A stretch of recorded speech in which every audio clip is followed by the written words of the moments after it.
ഇന്നത്തെ കോവയ്ക്കക്കറി ഉണ്ടാക്കിയാലോ? അപ്പോൾ ദേ ഒരു 10 കോവയ്ക്ക ഞാൻ നീളത്തിൽ കട്ട് ചെയ്ത് റെഡിയാക്കി വെച്ചിട്ടുണ്ട് കേട്ടോ. അപ്പോൾ കോവയ്ക്ക് നമ്മൾ മെഴുക്ക് വരട്ടി തോരൻ അങ്ങനെ പല വിധം ഉണ്ടാക്കും. അപ്പോൾ ഇങ്ങനെ കോവയ്ക്ക് കുറച്ച് ഉപ്പൊക്കെ ഇട്ട് ഒന്ന് തിരുമ്മി ഒരു 5 മിനിറ്റ് മാറ്റി വെക്കണം കേട്ടോ.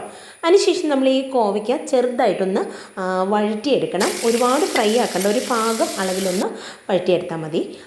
ഇതിലേക്ക് ആവശ്യമായി ഒരു തക്കാളി, ഒരു സവാള, പച്ചമുളക്, ഇഞ്ചി ഇത്രയും കൂടി ഞാൻ എടുത്ത് വെച്ചിട്ടുണ്ട്. അതൊന്ന് അരിഞ്ഞ് റെഡിയാക്കി എടുക്കുമ്പോഴത്തേക്ക് നമ്മുടെ കോവയ്ക്കൊക്കെ അങ്ങോട്ട് ഫ്രൈ ആയിട്ടുണ്ടാവും കേട്ടോ.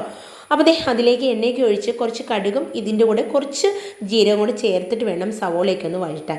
അങ്ങനെ കുറച്ചൊന്ന് സവോള ഇത്തിരി ഒന്ന് വഴറ്റിയ ശേഷം നമ്മൾ അതിലേക്ക് തക്കാളിയും കൂടി ഇട്ട് മസാലയൊക്കെ ചേർക്കുവാണ്. മസാല ഒരു 1/4 ടീസ്പൂൺ മഞ്ഞൾപ്പൊടി, 1 ടീസ്പൂൺ കാശ്മീരി ചില്ലിയാണ് കേട്ടോ ഞാൻ എടുക്കുന്നത്.